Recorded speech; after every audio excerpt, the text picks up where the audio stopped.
es un organismo de alta complejidad, que ellos nacen, crecen y alcanzan la capacidad para reproducirse y mueren.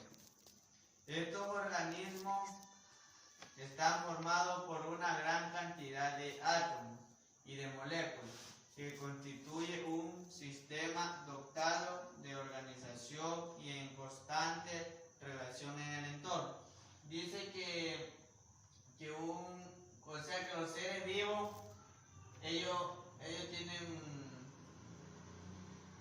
un organismo de alta complejidad, que ellos, nacen, crecen, reproducen y mueren. Ya, espérate.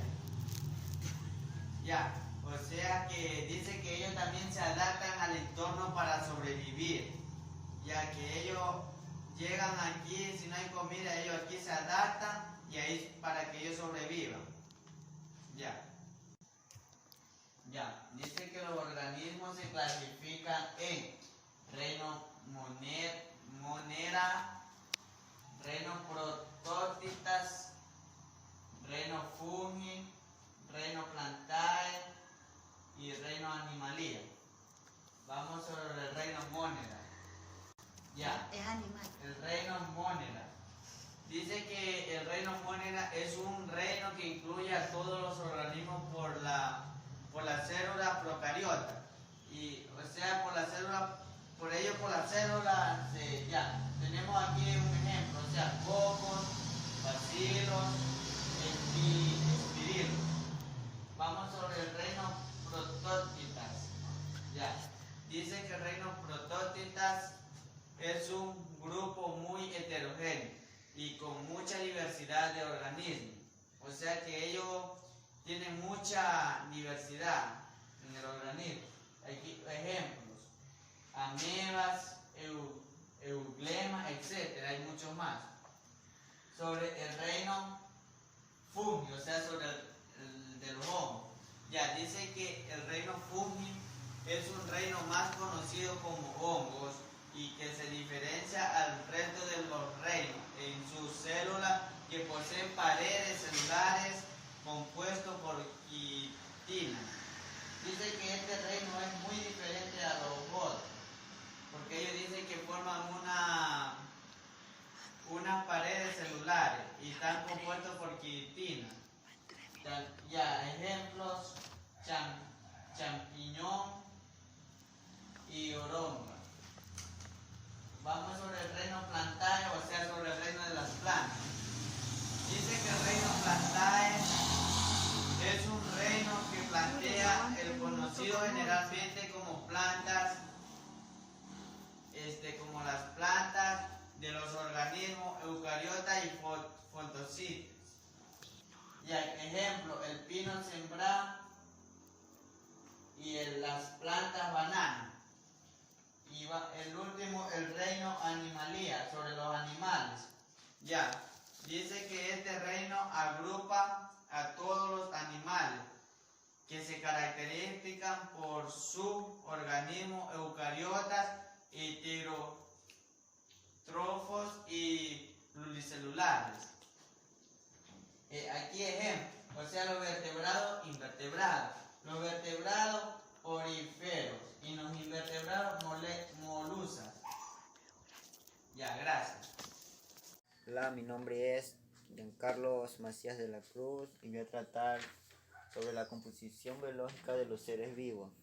Los seres vivos son muy complejos, tienen el alto grado de organización y son capaces de manipular su entorno para obtener beneficios de forma contraria a las de los objetos inanimados.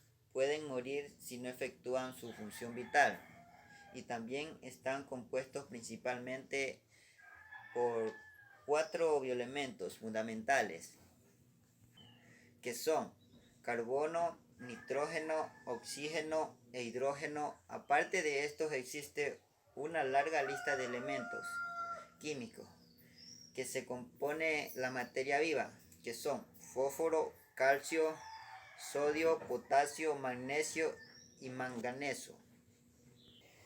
Como segundo punto, yo voy a tratar las cuatro funciones más vitales de la composición biológica, que son el carbono, el nitrógeno, el oxígeno y el hidrógeno. Como primer punto tenemos el carbono. El carbono es un elemento químico que con los símbolos C y el número atómico 12,1 es un no metal y travalente, disponiendo de 4 electrones para formar enlaces químicos covalentes que con los pocos elementos conocidos desde la antigüedad, y es el pilar básico de la química orgánica. Como segundo tenemos el nitrógeno. El nitrógeno es un elemento químico de un número atómico como el 7, el símbolo N, que condiciones normales forma un número atómico en oraciones y llamada azoe. Antiguamente también se usó azoe como un símbolo de nitrógeno. Como podemos ver, también hay alimentos que contienen más nitrógeno, que son como la carne roja, el pescado, las frutas, verduras, los cereales, los legumbres en general, la harina y el atún. Y así hay más comidas así más que pueden así tener nitrógeno también, etcétera. Como tercer punto tenemos el oxígeno. El oxígeno es un elemento químico de números atómicos como el 8, que representando por el símbolo O, su nombre proviene de las raíces griegas y literalmente el sabor de los ácidos, que en la época que se dio esta denominación y creía incorrectamente que todos los ácidos requerían oxígeno para su composición en condiciones normales y temperaturas de 2 átomos del elemento que se enlazan para formar el dioxígeno, un gas diatómico con la forma O2. Con esa forma se organizaban los dioxígenos. Y como último punto tenemos el hidrógeno. El hidrógeno es el primer elemento de la tabla periódica. Es el primer elemento químico más ligero que existe en su átomo. Y también está formado por protones y electrones, y que se establece en forma de moléculas bioquímicas como el H2. En condiciones normales también la podemos encontrar en el estado gaseoso. En ese estado también se puede encontrar esa fórmula. Bueno, gracias. Buenos días, doctor Fernando Abrito y compañeros. Hoy les hablaré sobre las características comunes de los seres vivos. Irritabilidad es la capacidad de un organismo o parte de un organismo de poder identificar los cambios negativos del medio ambiente y poder reaccionar a estos. Tiene como efecto patológico o fisiológico, pero principalmente la irritabilidad es la capacidad homostática de los seres vivos de poder reaccionar ante los estímulos de lesión de su bienestar o estado. La característica principal es poder sobrevivir eventualmente y adaptarse a los cambios del medio ambiente. Existen dos tipos de estímulos o señales, la exterior o interior. Si provienen de la exterior o el ambiente es donde se produce el organismo. Si viene de la interior es donde se produce dentro del mismo organismo. Adaptación. En biología, la adaptación de los seres vivos o la adaptación biológica es el proceso en el cual los últimos desarrollarán la capacidad de sobrevivir en un entorno diferente, variando sus extensiones, sus estrategias e incluso sus características físicas en pro de conservar la vida. La vida se adapta a cambios tanto en los factores abióticos como en los bióticos de su entorno, mediante cambios físicos y conductuales que se transmiten a las generaciones posteriores, que esto garantiza la continuidad de la especie. La adaptación juega un rol esencial en la evolución de las especies, ya que la selección natural garantiza la descendencia de quienes logran adaptarse al cambio del entorno y a sus variaciones eventuales, y se extinguen las que no logran hacerlo. Este es un proceso muy lento que coge numerosas generaciones y es irreversible. La reproducción. La reproducción varía según se va haciendo más complejos los seres vivos, desde los seres unicelulares hasta los animales invertebrados y luego los vertebrados, donde se va desapareciendo la reproducción asexual hasta solo quedar la sexual. Mediante solo quede la reproducción sexual, se va desarrollando un comportamiento más complejo para poder llevar a cabo la reproducción, donde existen ritos de apareamientos, de cantos, peleas o habilidades, etc., donde solo uno de los individuos pueda reproducirse y no necesariamente el más fuerte. Reproducción asexual. La reproducción asexual se da en animales invertebrados o más primitivos, como los gusanos, equinodermos, etc., ya que se necesita la actuación de un solo individuo que da lugar a animales genéticamente iguales al animal de su origen, ya que su función no es mejorar la genética, sino reproducir descendientes al máximo. Reproducción sexual. La reproducción sexual se da en todos los grupos de animales, pero en los invertebrados primitivos no suele ser tan importante como la reproducción asexual. Los gametos masculinos son los espermatozoides que se producen de los testículos y los gametos femeninos son los óvulos que se producen de los ovarios. La fecundación se puede dar al exterior del animal o en el agua o en el interior de la hembra, ya que esto crea un cigoto y se espera hasta originar un individuo adulto. El metabolismo. El metabolismo es un proceso que comienza cuando somos concebidos y termina cuando fallecemos. Si el metabolismo es detenido, la persona muere, y este proceso ocurre con los animales, plantas y otros seres vivos, ya que el metabolismo nos da la oportunidad de absorber la materia que ocurre y pasa en el planeta. Existen dos tipos de metabolismo, el catabolismo y el anabolismo. Crecimiento. Es cuando los seres vivos alcanzan su tamaño límite en las características de su especie. Y esto es gracias a los nutrientes adquiridos de los alimentos. Último, homeostasis. Es la capacidad del ser vivo de mantener el equilibrio biológico de su interior mediante mecanismos homeostáticos y forma independiente de las variantes externas e internas. Por ejemplo, regular el calor o cuando hace calor el cuerpo suda, etc. Mi nombre es María Valentina Lobo Rodríguez. A continuación hablaré acerca de una organización y el orden celular. Una organización es aquella que está conformada por un grupo de personas y animales para un fin en común. El orden celular es aquella secuencia de una célula. Una célula es aquella basada en la vida de un ser humano, es decir, es la primera en darle vida a un ser. En la clasificación de los seres vivos existen diferentes tipos de reinos. En tal caso existen las metafitas, como nombre técnico, a las plantas que tienen como tipo de célula a las eucariotas, al igual que los animales conocidos como metázoos, también tienen tipo de células eucariotas.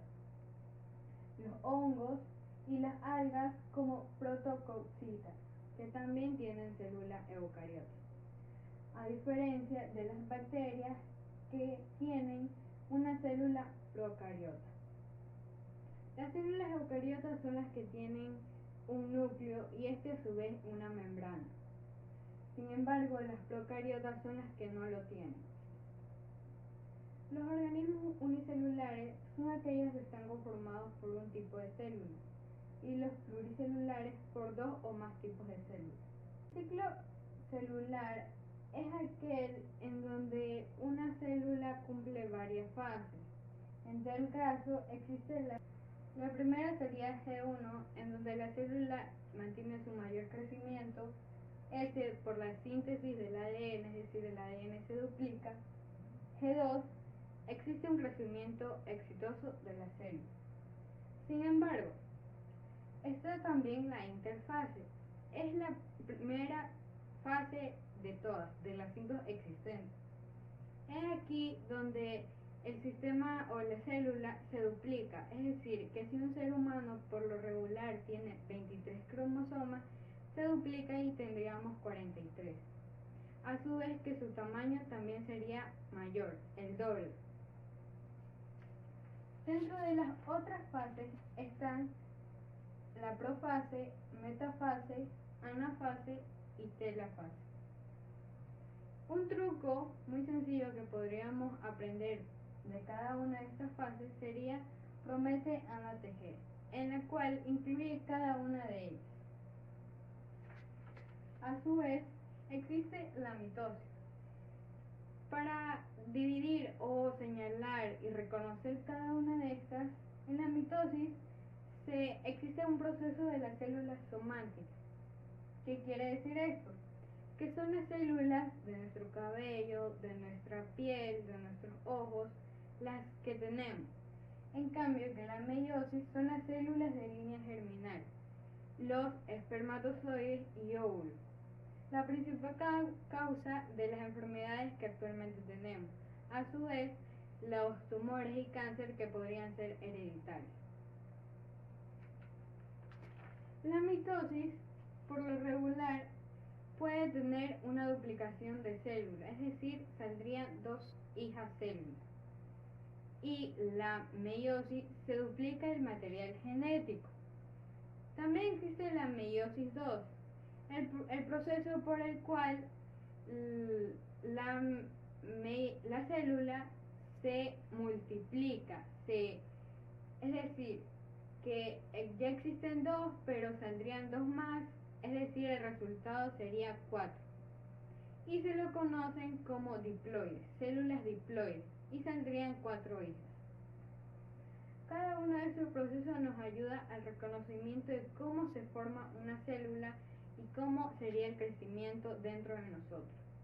Las fases, el ciclo celular es primordial para saber cómo ésta va desarrollándose. Gracias. Hola a todos, mi nombre es Malan Alexis Dolor y lo que les voy a hablar hoy día es qué es la alimentación o cómo podemos alimentarnos bien. La alimentación es un elemento muy importante para la salud porque influye en la calidad de los alimentos. Entonces se puede comer lo que es frutas, vegetales, porque contienen lo que es minerales, vitaminas, carbohidratos y fibras. Por esa razón es muy recomendado comer 2 tipos de fruta y 2 tipos de vegetales para tener una buena digestión, tener una buena salud de vida. En los mercados hay frutas y vegetales, pero ¿cuál escoger? Podemos escoger las frutas, las que tienen buen brillo y buen color vivo, y las vegetales que lo mismo, pero tenemos que escoger lo que es correctamente, y los que no están con el color recomendado son las que están ya marchitadas y tienen menos vitaminas. También podemos recomendar 3 opciones que son comer un alimento rico en nutrientes con vitaminas que contienen A y C. Otra sería aumentar el consumo de fibra para así tener una vida saludable y sin complicaciones. El siguiente tema es la excreción. La excreción es un proceso que se da en el organismo capaz de eliminar aquellos productos que ya no necesita nuestro cuerpo, que son las toxinas que se generan en nuestro organismo, que expulsa el que ya no funciona o ya no es compatible con nuestro cuerpo. También son tóxicas para el cuerpo, son eliminadas dentro de nuestro cuerpo. Estos productos son expulsados de nuestro cuerpo, se lo conoce como residuos metabólicos. Las sustancias eliminadas mediante el proceso son estos productos que son expulsados, que se llaman residuos metabólicos. como por ejemplo también puede ser la orina y las heces. Y no hay solo esos tipos, sino que hay muchos tipos más, como el sudor que contiene nuestro cuerpo cuando sudamos mediante los ejercicios, mientras entrenamos, mientras corremos y hacemos las actividades. Ya. Buenos días, profesor. Mi nombre es Deyanira Jeremy Maceira Sánchez y yo les voy a hablar sobre el crecimiento y desarrollo de los seres vivos. Se conoce como crecimiento al aumento irreversible de tamaño que experimenta un organismo. La muerte es un proceso terminal que resulta de la extinción de un proceso homostático del ser vivo. El desarrollo es la progresión de estados vitales desde la fecundación hasta la muerte. Una de las características principales de los seres vivos es que estos crecen.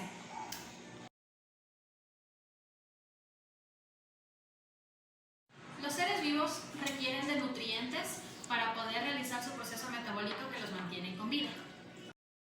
Al aumentar el volumen de la materia viva, el organismo logra su crecimiento. Buenos días, profesor. Buenos días, compañeros. Mi nombre es Lucas Vera Kimberly Mayerlin y hoy les voy a hablar sobre la interacción con el entorno de los seres vivos. Las interacciones de los seres vivos de un ecosistema pueden ser asociaciones.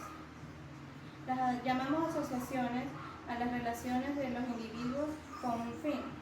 Y estas se pueden clasificar en intraespecíficos, que son las relaciones entre individuos de una misma especie. Y esta se subdivide en familia, que son grupos formados por individuos que se relacionan por parentesco.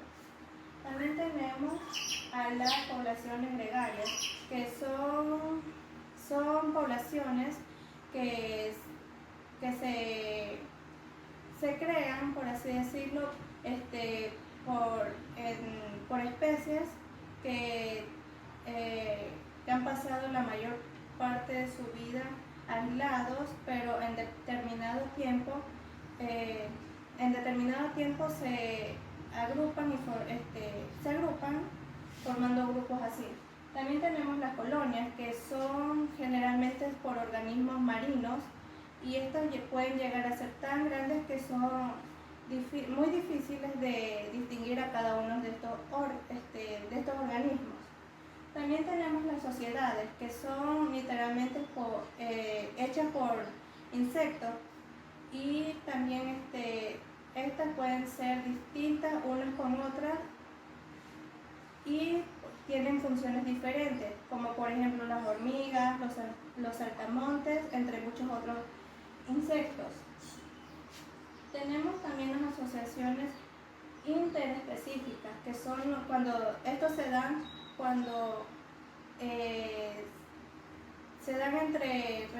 entre especies diferentes o poblaciones diferentes. Y entre estas tenemos la competencia, que es la relación entre dos o más especies que viven en un mismo territorio y tienen necesidades similares, como por ejemplo las hienas con los leones. Y en el caso de las plantas tenemos que ellas compiten por conseguir los minerales de la tierra, el agua, entre muchas otras cosas. También tenemos la depredación, que es cuando individuos de una especie se comen a los de otras especies, pero teniendo en cuenta que estos pueden ser depredadores que atacan a otras especies, pero también pueden ser presas de otras especies. También tenemos la simbiosis, que la llamamos así porque son relaciones entre dos especies que comparten sus beneficios, y a lo que me quiero dar a entender es que ellos sobreviven mejor juntos que separados.